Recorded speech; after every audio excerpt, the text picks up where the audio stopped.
उस खाली आसमान की तरफ देखते हुए गहरी सोच के समंदर में डूब गया। वो मन ही मन तड़पने लगा ये जानने के लिए कि आखिर वो ओ प्रकार का दुर्लभ खून पीने के बाद उसका यह पिशाच सिस्टम उसे कौन सी अविश्वसनीय गुप्त या ईश्वरीय कॉम्बैट शक्ति रिवॉर्ड के रूप में सौंपने वाला था। लैला के उस अतिरिक्त खून को छोड़कर बाकी की सभी टेस्ट ट्यूब्स के लिक्विड को पूरी तरह एब्जॉर्ब करने के बाद क्विन इस वक्त अपने शरीर के भीतर एक ऐसी बेजोड़ ऊर्जा महसूस कर रहा था जो उसने अपनी लाइफ में कभी नहीं खोजी थी। हवा में तैरती उसकी नई जेनेटिक प्रोफाइल उसकी छिपी हुई और असाधारण ताकत की साक्षात गवाही दे रही थी। अगर कल तक उसका बदन सिर्फ एक नॉर्मल टॉप एथलीट के बराबर था, तो आज वो एक सामान्य इंसान की शारीरिक सीमाओं और कैपेबिलिटीज को बहुत पीछे छोड़ चुका था। लेकिन इसके बावजूद वो असली हाई लेवल एबिलिटी कैडेट्स के मुकाबले काफी कमजोर था। क्विन अच्छी तरह जानता था कि राइली और उसके दोनों चमचे कोई बहुत कुशल योद्धा या फाइटर्स नहीं थे। वे सिर्फ अपनी ताकत का घमंड दिखाकर कमजोरों पर रौब झाड़ते थे। लेकिन उसने अपने पुराने स्कूल के दिनों में हर रोज ऐसी हजारों खूनी लड़ाइयां देखी थी। वहाँ छात्रों के पास कैसी भी विनाशकारी पावर्स क्यों न हो, क्विन को बुली करना सबने धीरे धीरे कम कर दिया था, क्योंकि वे जानते थे कि वो एक ऐसा आवारा शिकार था जो पलक झपकते ही सीधे उनके चेहरे पर अपने दांत गाड़ देगा, बाइट बैक। और इसी कड़े अनुभव की बदौलत क्विन को अलग अलग जादुई एबिलिटीज के काम करने के तरीके और छात्रों की फाइटिंग स्टाइल्स की एक बहुत ही गहरी और व्यावहारिक समझ हासिल हो चुकी थी। वो जानता था कि अगर उसका सामना आज राइली जैसे कचरों के बजाय लैला जैसे किसी चालाक लेवल 2 के छात्र से हो जाता जो अपने हुनर में माहिर हो, तो उसके हारने के चांसेस अब भी बहुत ज्यादा थे। सबर इस वक्त क्विन को अपनी इस कॉम्बैट लाइफ में सबसे ज्यादा जिस चीज की जरूरत थी वो थी और नए विनाशकारी स्किल्स। हुनर ब्लड स्वाइप बेहतरीन था, लेकिन उसकी मारक क्षमता सिर्फ 5 मीटर तक सीमित थी और वो उसकी खुद की हेल्थ 1 HP की बलि मांगता था। इस दुनिया की बाकी सामान्य एबिलिटीज के मामले में छात्र बाजार से महंगी बुक्स खरीदकर या किसी सीनियर मास्टर की देखरेख में नए नए मूव्स और स्पेल्स आसानी से सीख सकते थे। लेकिन क्विन के पास ये फालतू ऑप्शन कतई उपलब्ध नहीं था। पूरी पृथ्वी पर ऐसा कोई दूसरा इंसान मौजूद नहीं था जो उसके इस रहस्यमय वैम्पायर सिस्टम का मालिक हो, और इसका सीधा मतलब था कि बाजार में उसके लिए कोई स्किल बुक्स बनी ही नहीं थी। उसे खुद अकेले ही आगे का रास्ता तय करना था। इससे पहले कि लैला और क्विन अपने अपने हॉस्टल रूम्स की तरफ बढ़ने के लिए विदा होते, क्विन ने अपनी आंखों को सिकोड़ा और अपनी आखिरी और सबसे जरूरी रिक्वेस्ट लैला के सामने रखी। लैला, क्या तुम किसी तरह से यह पता लगा सकती हो कि असेंबली हॉल के भीतर वार्डन के साथ सचमुच क्या खेल खेला गया था? क्विन ने दबी आवाज में पूछा। ओह, तुम उस सुनहरे बालों वाले लड़के की बात कर रहे हो? लैला ने अपने कंधे की बेल्ट को ठीक करते हुए जवाब दिया। सच कहूं तो मुझे इस बारे में ज्यादा कुछ नहीं पता भाई, क्योंकि जब ये सारा कत्लेआम मचा था मैं खुद किसी के भयंकर हमले की वजह से इन्फर्मरी के बेड पर बेहोश पड़ी थी। उसने मजाक में क्विन की तरफ उंगली उठाई। क्विन ने उसकी इस बात पर अपने सिर के पिछले हिस्से को खुजलाया और थोड़ा सा नर्वस होकर मुस्कुराया। खैर, क्या तुम प्लीज अपने सोर्सेज से मेरे लिए इस बात की थोड़ी जांच करोगी? ऐसा लग रहा है कि इस पूरे कांड के पीछे सेकंड ईयर के खूंखार सीनियर्स का हाथ है और वे मुझे और पीटर को कोई भी सुराग हाथ नहीं लगने दे रहे। क्या इस लफड़े में सेकंड ईयर के सीनियर्स शामिल हैं? भाई, तो ये बात सचमुच बहुत ज्यादा डरावनी है। लैला के चेहरे पर अचानक एक गंभीर चिंता की रेखा उभर आई। क्विन, तुम खुद अपनी तरफ से इस खतरनाक खेल के बीच में कूदने का प्लान तो नहीं बना रहे हो ना?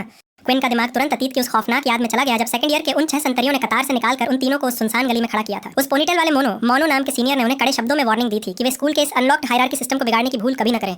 क्विन उस वक्त गुस्से से सुलगते हुए मोनो के उस घमंडी चेहरे को मुक्के से फाड़ देना चाहता था, लेकिन धूप के ड्रॉबैक की वजह से उसका वो वार हवा में ही मिस हो गया था।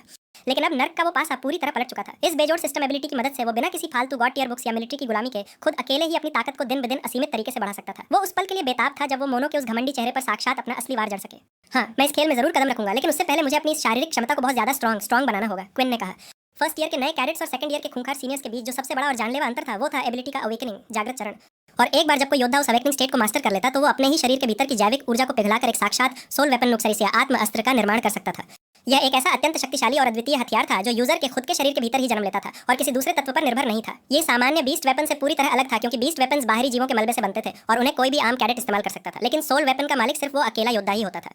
लैला के साथ अपना सारा सीक्रेट बिजनेस पूरा करने के बाद उन दोनों ने वापस अपने डॉर्म्स ब्लॉक्स की तरफ प्रस्थान किया। क्विन ने जाते जाते साफ कर दिया कि जब भी उसके बदन को ताजा खून की भूख लगेगी वो अपनी घड़ी के सब इंटरफेस से सीधे लैला को संपर्क कर लेगा।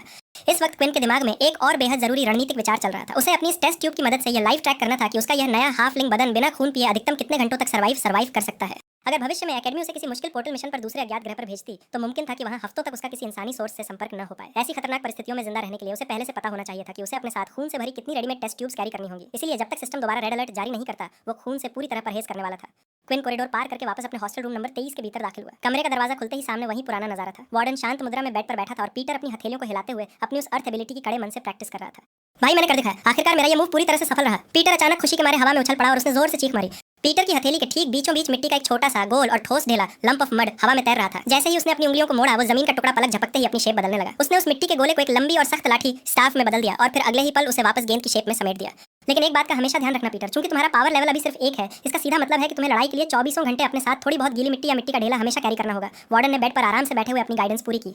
मेरे ख्याल से तुम्हारे लिए सबसे बेस्ट ऑप्शन यही रहेगा कि तुम इस मिट्टी को हमेशा एक राउंड लाठी की शेप में डालकर अपने साथ रखो। इस तरह तुम्हारे पास आत्मरक्षा के लिए हर पल एक ठोस हथियार मुस्तैद रहेगा। वार्डन ने आगे बढ़कर पीटर के हाथ से उस मिट्टी के ढेले को अपनी उंगलियों में दबोच लिया। वार्डन ने उस तत्व को पकड़ा और अपनी कलाई को हवा में एक तेज मोशन दिया। उसने पीटर जैसा ही मूव्स परफॉर्म किया, लेकिन उन दोनों की रफ्तार और फिनिशिंग के बीच का अंतर साक्षात जमीन आसमान का था। जहां पीटर को उस शेप को बनाने में मिनटों का समय लगा था, वार्डन ने महज एक छोटे से सेकंड के भीतर उस मिट्टी को हवा में बदल कर रख दिया। वाह भाई साहब वार्डन, क्या ये सब इसलिए मुमकिन है क्योंकि तुम्हारा खुद का पावर लेवल पूरे 5 पर लॉक है? पीटर ने उसकी उस जादुई रफ्तार को देखकर फटी आंखों से पूछा। नहीं छोटे, ये कोई रॉकेट साइंस नहीं है। तुम भी थोड़ी और प्रैक्टिस से इस लेवल की रफ्तार आसानी से हासिल कर सकते हो। वार्डन ने मुस्कुराते हुए उस पत्थर के धारदार खंजर को धीरे से पीटर की गर्दन के ठीक पास टिका दिया। उसकी आंखें चमक रही थीं। वार्डन ने खेल खेल में आगे कहा, तुम देखो छोटे, तुम्हारी ये शक्ति उतनी भी बेकार और फिसड्डी कतई नहीं है जितना लोग समझते हैं। पीटर ने राहत की सांस ली और वार्डन ने वो साधारण लकड़ी की स्टिक मुस्कुराते हुए उसके हाथों में वापस सौंप दी। तभी वार्डन ने अपना सर घुमाया और दरवाजे पर खड़े क्विन को कमरे के भीतर आते देखा। अरे ओहो क्विन भाई, तुम वापस लौट आए। वार्डन ने अपनी वही पुरानी जिंदादिल आवाज में चहकते हुए पूछा। कैसा रहा तुम्हारा ये लेट नाइट सीक्रेट टूर भाई, मजा आया क्या? हाँ बस थोड़ा बहुत घूम कर आ रहा हूँ, क्विन ने अपने मैसेंजर बैग को टेबल के हुक पर लटकाते हुए बेहद न्यूट्रल और शांत स्वर में जवाब दिया। तभी पीटर ने बीच में कूदते हुए बड़े ही शरारती अंदाज में अपनी बात जोड़ी। अरे क्विन भाई, मुझसे क्या छुपाना, हमारे इस वार्डन भाई ने मुझे पहले ही बता दिया है कि तुम बाहर गुपचुप अपनी एक नई सुंदर गर्लफ्रेंड से मिलने गए थे। क्या बकवास है भाई, ऐसा बिल्कुल भी नहीं है। पीटर की ये बात सुनते ही क्विन के चेहरे का सारा सन्नाटा उड़ गया और उसका मुंह खुला का खुला रह गया। अरे वही लड़की जो टेस्ट के दिन हमारे ग्रुप के साथ बॉक्स में खड़ी थी, वो तीर कमान वाली लैला, राइट? पीटर ने उसकी टांग खींचते हुए दोबारा याद दिलाया।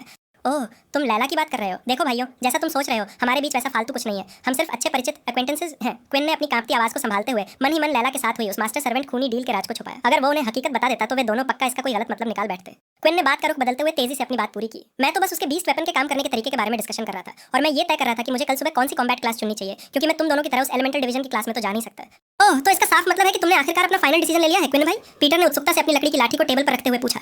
क्विन ने सीधे अपनी रिस्ट वॉच के स्क्रीन पैनल को देखा जहां क्लासेस की लंबी डायरेक्टरी लिस्ट ब्लिंक कर रही थी। उसने एक गहरी और कड़क आवाज में अपना अंतिम फैसला उनके सामने लॉक कर दिया। हाँ पीटर, मैंने तय कर लिया है, मैं कल सुबह से आधिकारिक रूप से एकेडमी की मुख्य बीस्ट वेपन्स क्लास कृषि हथियार संचालन विभाग को ज्वाइन करने जा रहा हूँ।